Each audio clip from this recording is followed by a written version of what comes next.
They made the mistake of putting their hands on my wife. So I made sure they'd never forget what happens when you mess with the wrong family. But here's how it started. My name is Marcus, and after 22 years serving my country as a Navy SEAL, I thought I'd earned the right to some peace and quiet. Sarah and I had just moved into what we thought was our dream home in Willowbrook Estates, a cookie-cutter suburban paradise with manicured lawns, and the kind of silence that only comes from having actual money in the bank. The HOA fees were steep, sure, but we figured we were paying for tranquility.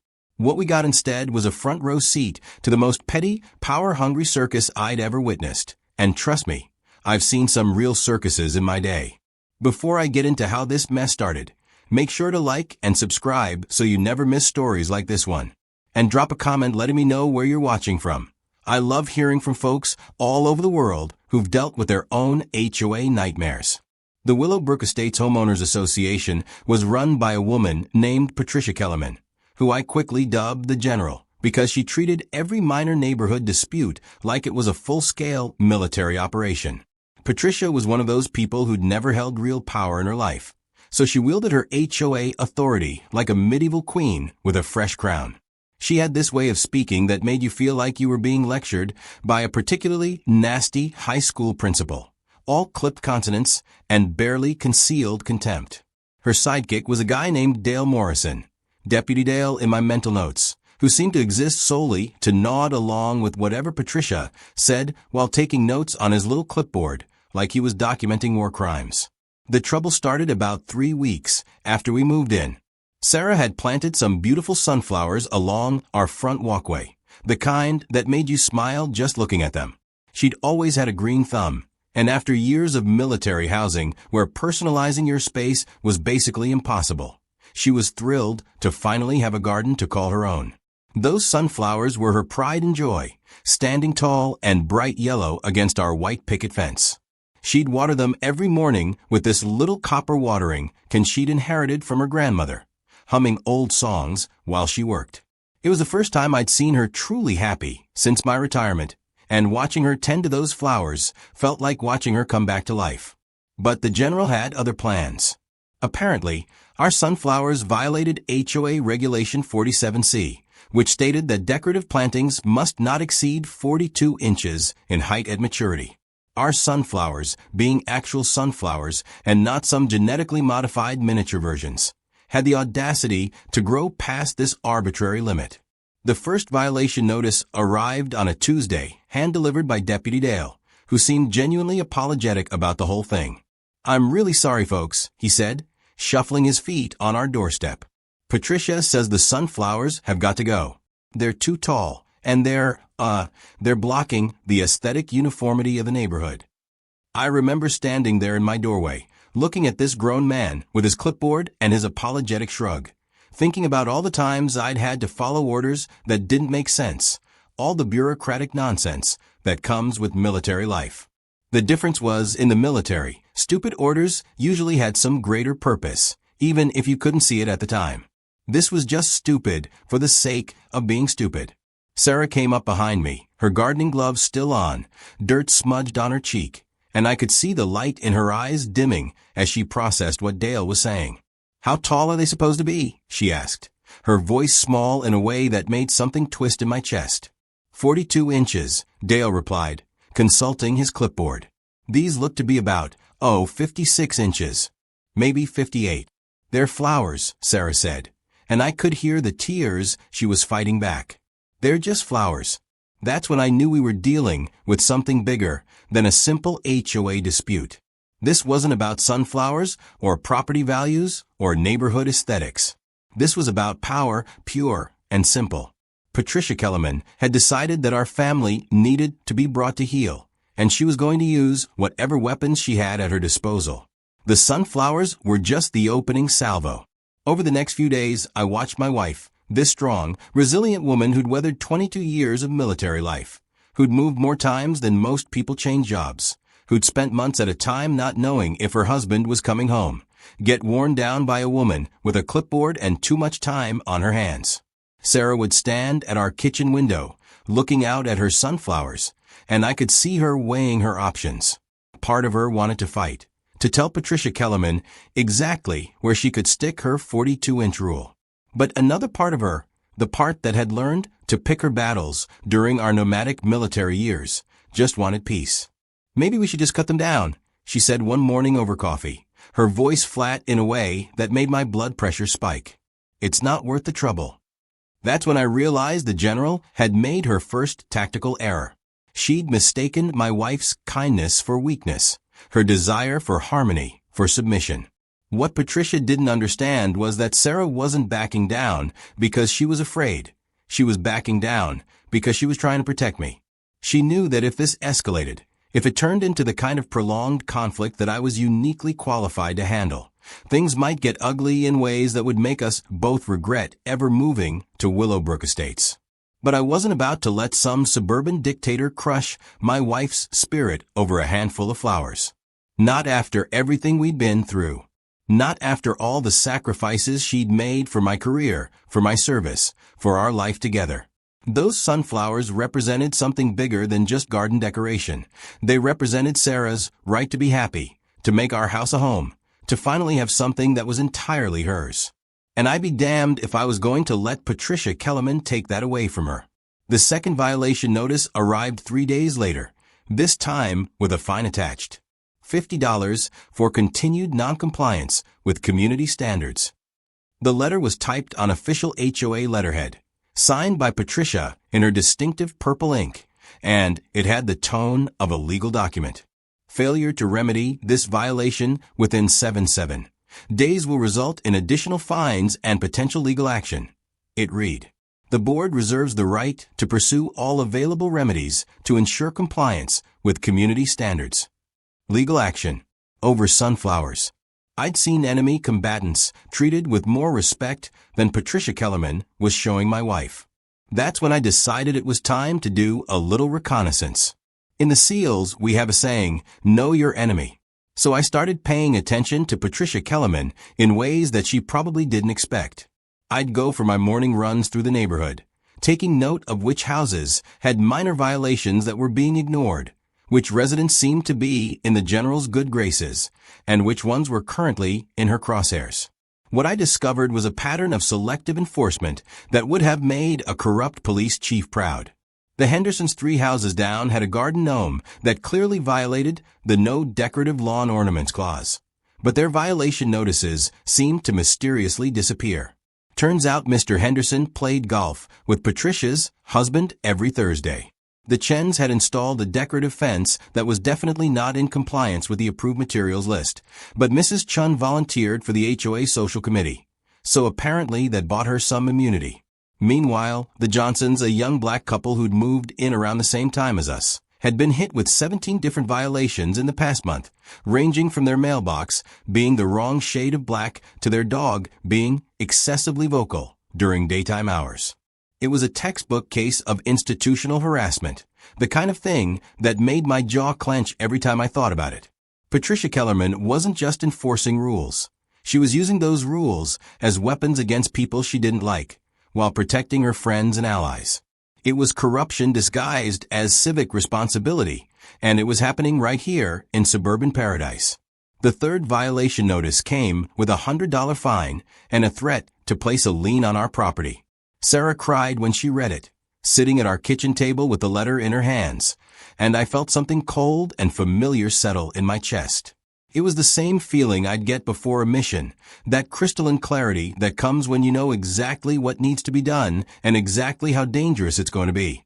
"I'll just cut them down," Sarah said, her voice barely above a whisper. "It's not worth it, Marcus. It's just not worth it." But I was already formulating a plan.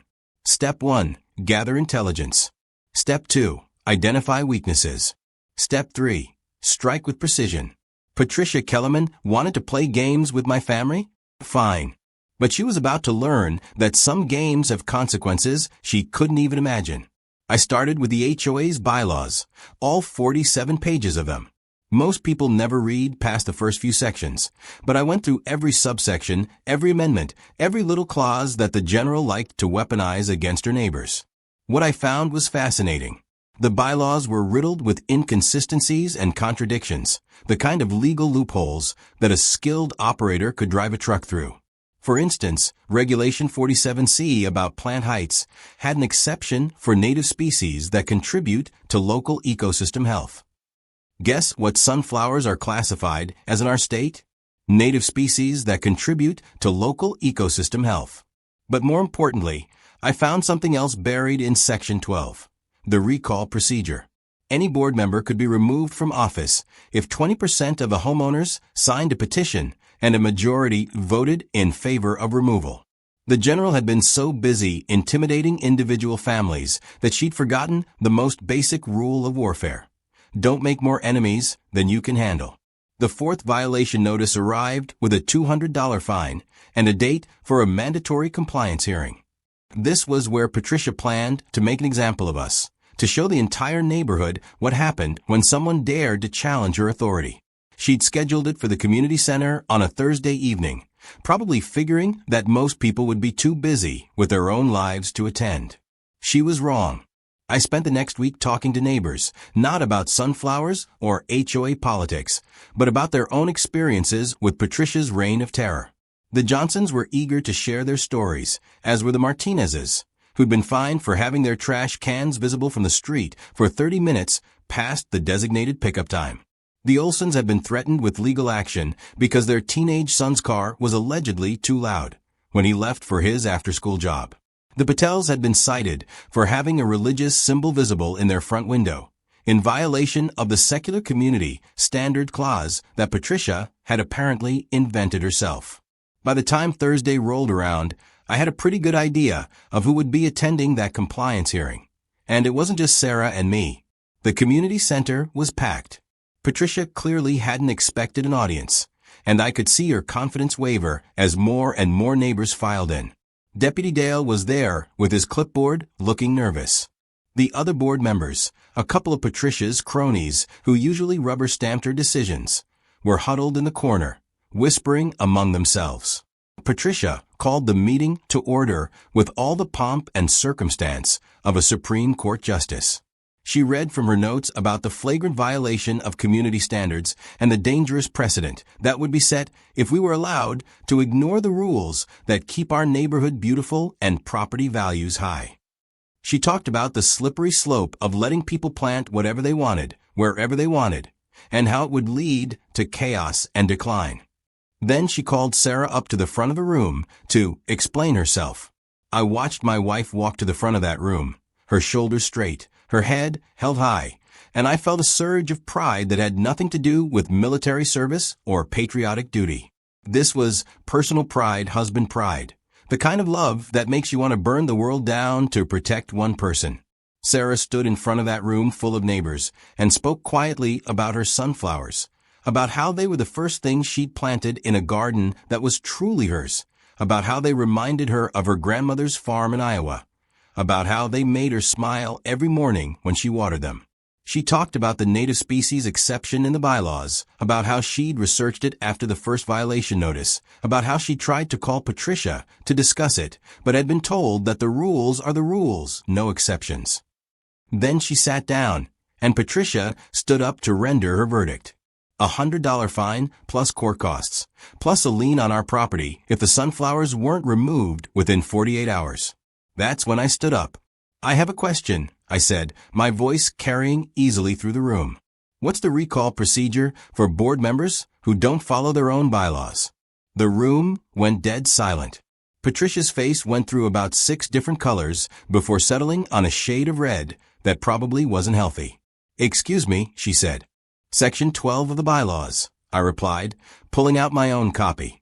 Any board member can be removed from office if 20% of the homeowners sign a petition and a majority vote in favor of removal. I'm wondering if you're familiar with that section, since you seem to have memorized all the others. Patricia's eyes narrowed. That's not what this meeting is about, Mr. Thompson. This is about your wife's violation of community standards. Actually, I continued, this is about selective enforcement of those standards. The Hendersons have a garden gnome that violates Regulation 23B. The Chens have a fence that doesn't meet the approved materials list under Regulation 31A. The Millers have been parking their boat in their driveway for 3 months in violation of Regulation 18C. But somehow, my wife's native sunflowers are the threat to community standards. I could see other neighbors nodding, murmuring agreement. Patricia was losing control of the room, and she knew it. "Those are separate issues," she said, her voice rising. "This meeting is about the Thompson violation." "No," I said, standing up fully now. "This meeting is about what happens when someone with a little bit of power decides to use it to bully people instead of serve them. And I think it's time this neighborhood had a conversation about that." That's when Patricia made her biggest mistake. Instead of trying to de-escalate, instead of acknowledging the concerns and promising to look into them, she doubled down. "Sit down, Mr. Thompson," she said, her voice sharp with authority.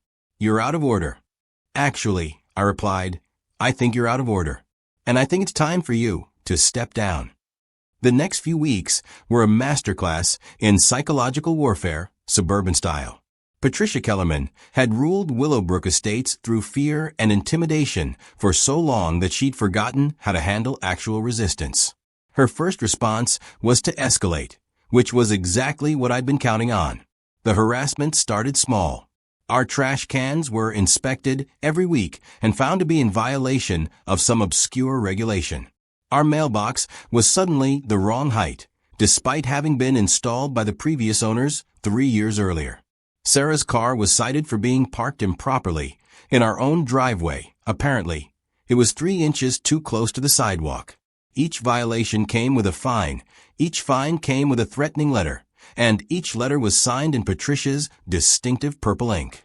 But Patricia had made a crucial error in judgment. She'd assumed that because I was retired military, I would either roll over and follow orders like a good soldier, or I would explode in a burst of uncontrolled anger that would make me look like the unstable veteran stereotype. She didn't understand that 22 years as a Navy SEAL had taught me patience, precision, and the value of letting your enemy defeat themselves. While Patricia was busy generating paperwork and harassment, I was busy talking to neighbors. The recall petition was growing slowly but steadily. Every time she issued another ridiculous violation, every time she sent another threatening letter, every time she demonstrated her selective enforcement of the rules, another signature appeared on my petition. Mrs. Chun signed after Patricia cited her for having the wrong shade of white paint on her front door. Mr. Henderson signed after Patricia revoked his garden gnome exemption in retaliation for his wife's questions at the last board meeting. The Johnsons signed immediately, along with their stories about the 17 violations they'd received in 2 months. The real breakthrough came when I discovered that Patricia had been using HOA funds to pay for her personal legal fees in a property dispute with her ex-husband. It wasn't a huge amount, maybe $3,000, but it was enough to constitute embezzlement under state law. More importantly, it was exactly the kind of ammunition I needed to turn this from a neighborhood squabble into a real legal problem. That's when Patricia decided to get creative. On a Tuesday morning in late September, Sarah was out in our front garden, tending to her sunflowers and the small herb garden she'd planted beside them. She was wearing her favorite gardening dress, the blue one with little white flowers that she'd bought for our anniversary trip to Napa Valley. Her hair was pulled back in a messy bun, and she had dirt under her fingernails from transplanting some basil seedlings. She looked happy, peaceful, completely absorbed in her work. Patricia arrived with what she called her compliance team, Deputy Dale and 2 other board members, along with a guy I didn't recognize who was apparently a landscape contractor hired to remedy violations. They had a pickup truck, some landscaping tools, and an official-looking document that Patricia waved around like a battle flag. "Mrs. Thompson," Patricia announced, her voice carrying that particular tone of authority that makes normal people's shoulders tense up. "We're here to remedy the ongoing violation of community standards. You have failed to comply with multiple notices, so the board is exercising its authority to correct the problem at your expense." Sarah stood up slowly, still holding her little trowel, confusion written all over her face. "I don't understand. What violation?" The sunflowers, Patricia said, gesturing toward the towering yellow blooms. They're still in violation of height restrictions, and now we have additional violations for the herb garden, which wasn't approved by the landscaping committee. I submitted the plans for the herb garden, Sarah said, her voice getting smaller. I followed all the procedures. I even used the approved plant list. The herbs are too close to the property line, Deputy Dale chimed in, consulting his clipboard. They need to be at least 36 inches from the boundary markers. I was watching this scene unfold from our kitchen window, and I could see where it was heading. Patricia had brought her little army to intimidate my wife, to make her feel helpless and alone while they destroyed something she'd worked hard to create. It was a classic bullying tactic, and it might have worked on someone else. But they'd picked the wrong family to mess with. I measured the distance, Sarah said, her voice shaking slightly. They're 42 inches from the property line. I have the measurements written down. Your measurements are incorrect, Patricia said dismissively. We've had a professional survey done. Everything within 36 inches of the boundary needs to be removed. That's when the landscape contractor stepped forward with a shovel. Ma'am, I'm going to need you to step back while we take care of this, he said, not unkindly, but with the tone of someone who was used to following orders without question.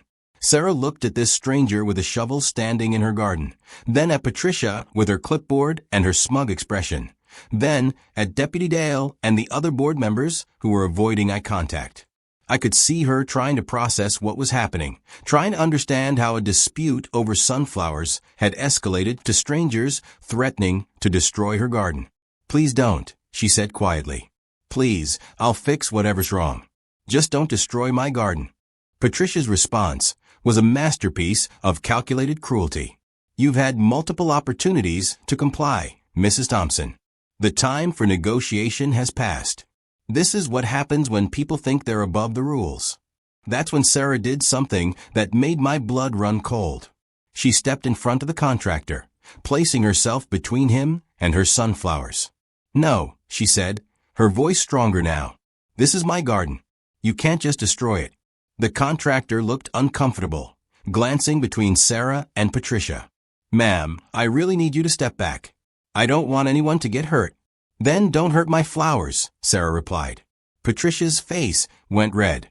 Mrs. Thompson, if you don't move away from the violation area immediately, we'll have to call the police and have you removed for interfering with official HOA business. I was already moving toward the front door, but I wasn't fast enough to prevent what happened next. The contractor, apparently deciding that he needed to assert some authority, reached around Sarah to grab one of her sunflowers.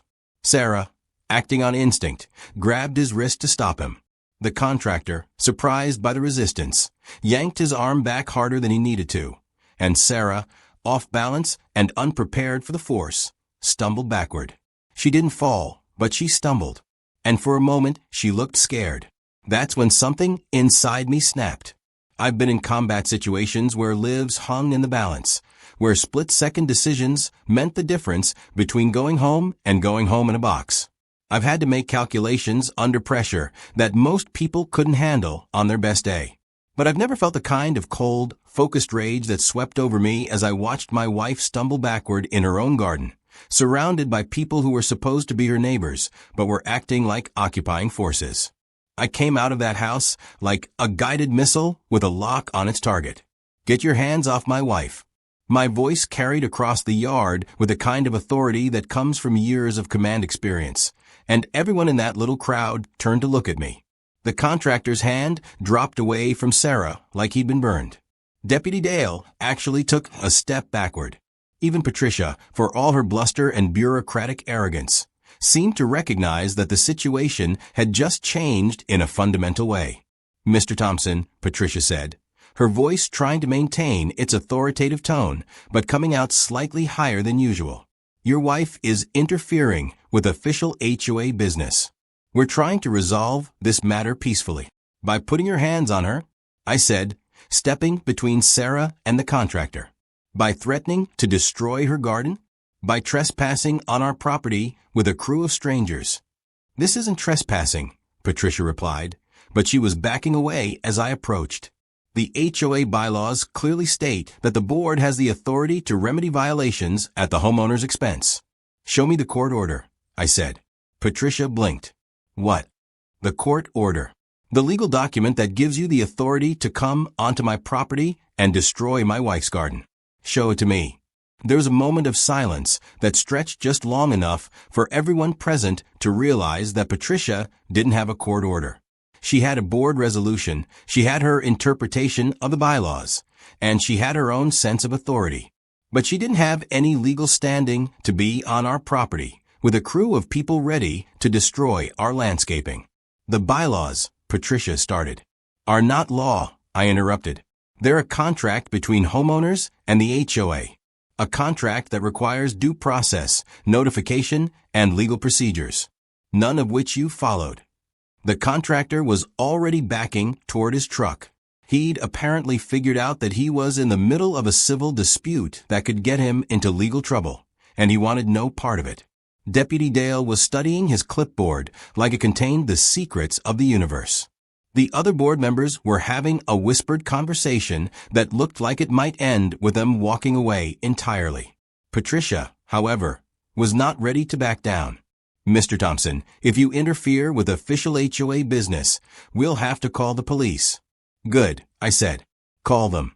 I'd love to explain to an officer why you're on my property with a crew of strangers threatening my wife without any legal authority to be here. That's when Patricia made her final, fatal mistake. Instead of de-escalating, instead of recognizing that she'd overplayed her hand, instead of finding a way to back down gracefully, she decided to assert her authority one more time. Your wife assaulted our contractor, she said, her voice loud enough for the neighbors who had started to gather to hear clearly.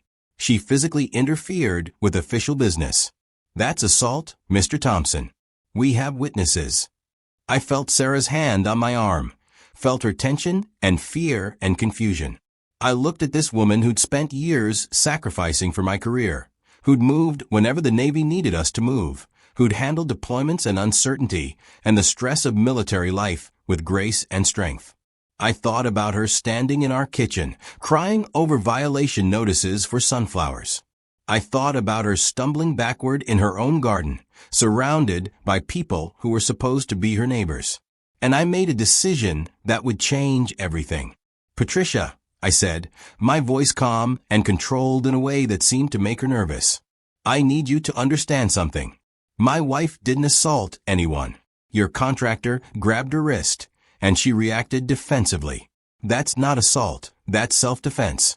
We have witnesses, Patricia repeated, but her voice was less certain now. Yes, you do, I agreed. You have witnesses who saw your contractor put his hands on my wife in her own garden, without her permission, while she was trying to protect her property. That's called battery, Patricia, and it's a crime. The contractor was already in his truck, engine running. Deputy Dale was backing toward the street. The other board members had apparently decided that they had somewhere else to be. But Patricia was still there, still trying to maintain control of a situation that had spiraled completely out of her hands. This isn't over, Mr. Thompson, she said, her voice shaking with rage and frustration. The board will be filing a complaint with the county. We'll be pursuing all legal remedies. Your wife will be held accountable for her actions. I stepped closer to Patricia, close enough that she had to look up to meet my eyes, close enough that she could see exactly how serious I was. No, Patricia, I said quietly. This is over. You're done. You're done harassing my wife. You're done harassing our neighbors. And you're done pretending that your little power trip is anything more than what it is, a pathetic attempt to feel important by making other people miserable. Patricia's face went white, then red, then white again. She opened her mouth to say something, then closed it. For the first time since we'd moved to Willowbrook Estates, Patricia Kellerman was speechless. The recall petition has enough signatures, I continued. The vote is scheduled for next month. Your time as HOA president is over. But more importantly, your time intimidating my family is over. Right now. I took another step closer, and Patricia actually stumbled backward. If you ever come to my house again without an invitation, If you ever lay a finger on my wife again, if you ever threaten or harass or intimidate my family again, I will make sure you regret it in ways you can't even imagine. Do you understand me?" Patricia nodded, her face pale, her hands shaking slightly. "Good," I said. "Now get off my property." The recall election was scheduled for the first Thursday in October, exactly 6 weeks after the incident in our garden. Patricia had fought the petition every step of the way, challenging signatures, questioning procedures, and filing motions with the county about irregular voting practices that existed only in her imagination. But the petition had been properly filed, properly witnessed, and properly submitted. The vote was going to happen whether Patricia liked it or not. Those 6 weeks were a fascinating study in the collapse of a petty dictatorship. Patricia's support network, which had always been built more on fear than loyalty, began to crumble as soon as people realized that she could be challenged. Deputy Dale resigned from the board entirely, citing personal reasons that everyone knew meant he didn't want to be associated with Patricia's reign of terror anymore. The other board members, who had rubber-stamped her decisions for years, suddenly discovered that they had independent thoughts about HOA governance. The most satisfying part was watching Patricia's attempts to spin the narrative. She sent out newsletter after newsletter, each one more desperate than the last, trying to convince the neighborhood that she was the victim of a coordinated attack by a dangerous military veteran who was using intimidation tactics learned in combat to terrorize peaceful homeowners. She organized a safety meeting to discuss the escalating violence in the neighborhood, which was attended by exactly 3 people: herself, her husband, and Mrs. Kowalski from the corner house, who had apparently confused it with the book club meeting. But Patricia's most creative attempt at damage control came in the form of a formal complaint to the county sheriff's department. According to the police report, which I obtained through a public records request, Patricia had accused me of making terroristic threats and using military training to intimidate civilian neighbors. The investigating officer, a veteran himself, had apparently listened to Patricia's story, reviewed the witness statements, and concluded that no crime had been committed. His report noted that Mrs. Kellerman appeared to be confused about the difference between lawful self-defense and criminal threats, and recommended that she seek private legal counsel for her civil disputes. The real turning point came when the story made it to the local newspaper. The reporter, a sharp young woman named Lisa Martinez, had apparently been tipped off by one of our neighbors about the recall election and the circumstances surrounding it. She did the kind of thorough investigation that Patricia hadn't been counting on, interviewing multiple residents, reviewing HOA financial records, and digging into the pattern of selective enforcement that had characterized Patricia's leadership. The resulting article, titled "Power Struggle in Paradise: Homeowners Challenge HOA Board's Authority," was a masterpiece of local journalism. It detailed the violations against the Johnsons, the Martinezes, and several other families, documenting a clear pattern of discrimination and harassment. It revealed Patricia's use of HOA funds for personal legal expenses. It included quotes from multiple residents describing years of intimidation and arbitrary rule enforcement. And it ended with a detailed account of the confrontation in our garden, including statements from neighbors who had witnessed the entire incident. Patricia's response to the article was to threaten the newspaper with a libel lawsuit, which probably would have been more effective if the article hadn't been so thoroughly documented and sourced. The newspaper's response was to run a follow-up article titled, "HOA President Threatens Legal Action Against Press," which included a sidebar about the legal requirements for proving libel and why Patricia's case wouldn't meet those standards. By the time the recall election arrived, Patricia's support had evaporated so completely that she was essentially running against herself. The vote wasn't even close. 127 in favor of recall, 23 against, with 8 abstentions. Patricia Kellerman's reign as HOA president was over, and it wasn't even a dignified defeat. It was a landslide that left no doubt about how the neighborhood felt about her leadership. But the real victory wasn't Patricia's removal from office. The real victory was what happened next. The new board, led by Mrs. Chun and Mr. Johnson, immediately began reviewing and revising the HOA's enforcement policies. The arbitrary height restrictions were eliminated in favor of guidelines that actually made sense. The selective enforcement practices were replaced with a transparent system that applied rules equally to all residents.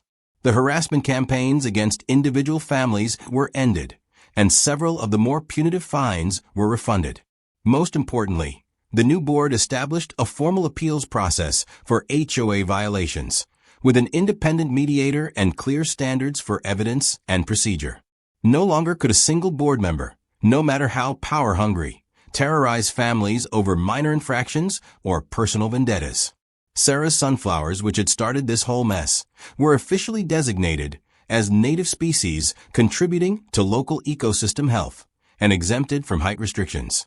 Her herb garden was approved retroactively, and she was invited to serve on the newly created Landscaping Advisory Committee. The letter of apology from the new board president was framed and hung in our kitchen, right next to the window where Sarah could see her garden every morning. But the most satisfying moment came about a month after the election, when Patricia and her husband put their house on the market. The listing described it as a beautiful home in a quiet neighborhood with an active community association, which was technically true, if you ignored the fact that Patricia had been personally responsible for making the neighborhood significantly less quiet and the community association significantly more active than anyone had wanted. The real estate agent, apparently unfamiliar with the recent political upheaval, made the mistake of mentioning to potential buyers that Mrs. Kellerman had been very involved in neighborhood governance and would be a valuable resource for understanding community standards. Several potential buyers, after doing their own research into the HOA's recent history, decided that they might prefer a neighborhood with less colorful governance. Patricia's house sat on the market for 4 months, through 2 price reductions and 3 different real estate agents. When it finally sold, it was to a young couple who were apparently either unaware of the neighborhood's recent drama or unconcerned about it. Patricia's farewell letter to the neighborhood, distributed without HOA approval, was a masterpiece of passive-aggressive resentment that blamed everyone except herself for the unfortunate breakdown in community standards that had made her departure necessary. The new residents, a nurse named Jennifer and her husband Tom, who worked in IT, were the kind of neighbors that Patricia had always claimed to want but had never actually tried to create. They were friendly, respectful, and appropriately concerned about property values without being obsessive about lawn maintenance. They introduced themselves to the neighborhood with homemade cookies and genuine smiles, and they were welcomed with the kind of warmth that Patricia had never inspired. 6 months after the recall election, Sarah hosted a garden party for the neighborhood. It was a kind of event that Patricia had always talked about organizing but never actually arranged. A simple gathering of neighbors who actually enjoyed each other's company. The sunflowers were in full bloom, standing tall and proud in the late afternoon sun, and the herb garden was producing enough basil and oregano to supply half the neighborhood with homemade pesto. I stood on our back deck, watching my wife laugh with Mrs. Chun about something the kids had done, watching Mr. Johnson show the Martinez children how to properly harvest tomatoes, watching Jennifer and Tom from Patricia's old house get acquainted with the Hendersons over craft beer and grilled vegetables. It was the kind of scene that Norman Rockwell might have painted if Norman Rockwell had been interested in diverse suburban communities and the triumph of common sense over petty tyranny. The best part was the absence of clipboards, violation notices, and purple ink. Nobody was measuring plant heights or checking mailbox colors or timing how long trash cans stayed visible from the street. People were just being neighbors, in the way that neighbors are supposed to be, looking out for each other, sharing stories, and creating the kind of community that Patricia had always claimed to want but had never understood how to build. As the sun set over Willowbrook Estates, casting long shadows across lawns that were finally allowed to express some personality, I thought about the lesson that Patricia Kellerman had learned the hard way. Power without wisdom is just bullying with paperwork. Authority without respect is just fear with a fancy title. And when you spend your time making enemies instead of building community, you eventually discover that even the smallest opponents can become insurmountable obstacles. The HOA still existed, of course. There were still rules to follow and standards to maintain. But under new leadership, those rules served the community instead of terrorizing it. Violations were handled with conversation before escalation. Disputes were resolved with mediation instead of intimidation. And the phrase community standards meant something positive again, something that brought people together instead of driving them apart. The phone call came on a Tuesday morning in December, almost a year after the whole mess had started. I was in my home office working on a consulting project for a security firm when my phone rang with an unknown number. I almost didn't answer it. Unknown numbers usually meant either telemarketers or people who wanted to sell me something I didn't need. But something made me pick up. Mr. Thompson? This is Detective Sarah Mitchell with the County Fraud Division. I'm calling about a complaint we received regarding financial irregularities in your homeowners association. Do you have a few minutes to talk? I had more than a few minutes. I had been waiting for this call for months. The investigation into Patricia's use of HOA funds had been quietly ongoing since the recall election. The new board had discovered additional discrepancies beyond the personal legal fees that had been reported in the newspaper. Over the course of her 3-year tenure as president, Patricia had apparently developed a creative interpretation of legitimate HOA expenses that included everything from her personal cell phone bills to landscaping work on her own property. The total amount wasn't huge, maybe $8,000 over 3 years, but it was enough to constitute embezzlement under state law. More importantly, it was part of a pattern of behavior that demonstrated exactly why Patricia had been so resistant to any challenges to her authority. She hadn't just been drunk on power. She'd been literally profiting from it. Detective Mitchell wanted to know if I'd be willing to testify about the pattern of harassment and intimidation that had characterized Patricia's leadership. She explained that financial crimes were often part of larger patterns of abuse of authority, and that demonstrating Patricia's willingness to use her position to target individual families would help establish intent and consciousness of guilt. She specifically targeted your family with multiple frivolous violations, Detective Mitchell said. The pattern suggests that she was using her position to punish people who challenged her authority. That goes to her state of mind when she was making these financial decisions. I thought about Sarah, standing in our kitchen with tears in her eyes, holding a violation notice for sunflowers. I thought about Patricia's smug expression when she'd announced the lien on our property. I thought about the way she'd brought strangers to our house to intimidate my wife, and the way she tried to spin it as Sarah's fault when her contractor had grabbed her wrist. Detective, I said, I'll testify about whatever you need me to testify about. The trial was scheduled for the following spring, but Patricia's defense attorney apparently advised her to accept a plea deal rather than face a jury. She pled guilty to misdemeanor embezzlement and was sentenced to community service, restitution, and 2 years of probation. The restitution covered not just the money she'd stolen from the HOA, but also the legal fees that several families had incurred fighting her frivolous violations. The most satisfying part of the plea agreement was the condition that Patricia was permanently banned from serving on any homeowners association board in the county. She could live in an HOA community, but she could never again hold a position of authority over her neighbors. It was the kind of poetic justice that you usually only see in movies, but sometimes real life delivers exactly the ending that the story deserves. The news of Patricia's conviction made the local paper again, this time with a headline that read, "Former HOA President Pleads Guilty to Embezzlement." The article included a quote from Mrs. Chun, who had become the new board president. This conviction validates what many residents suspected for years. Mrs. Kellerman was not serving the community's interests. She was serving her own. But the real victory wasn't Patricia's legal troubles. The real victory was what happened in Willowbrook Estates after her departure.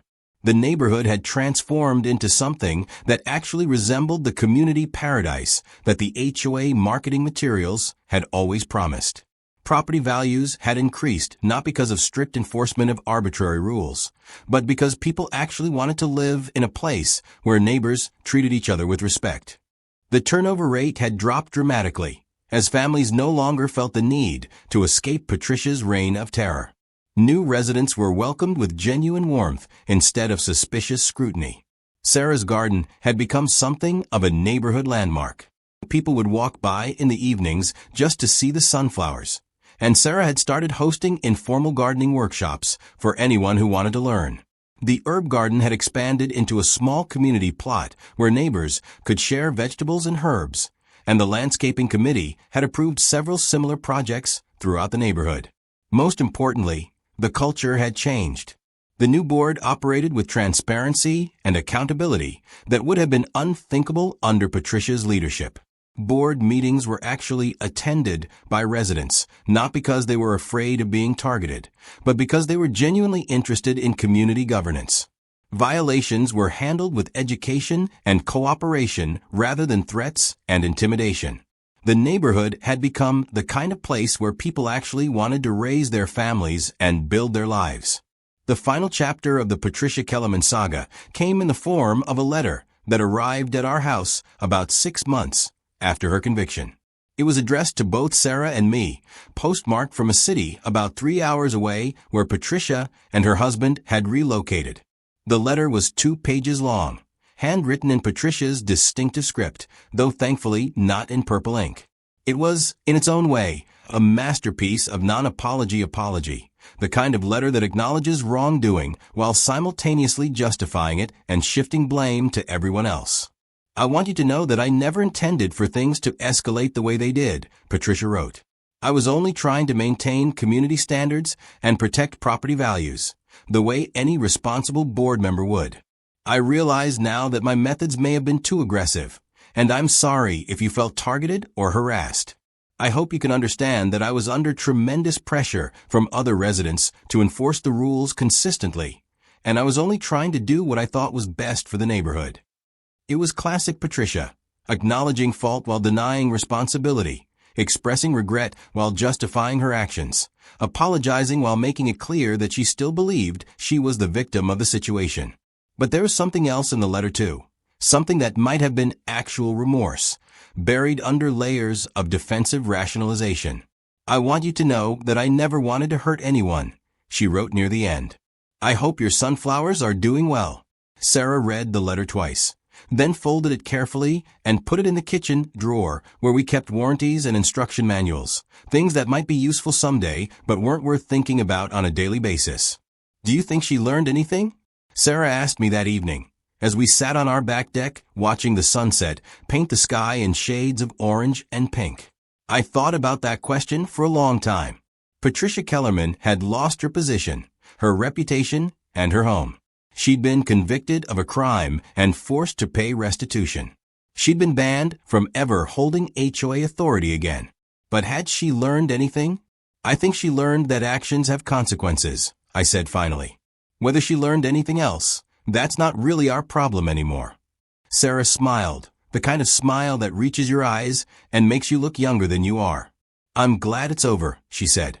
Me too, I replied, reaching over to take her hand. Me too.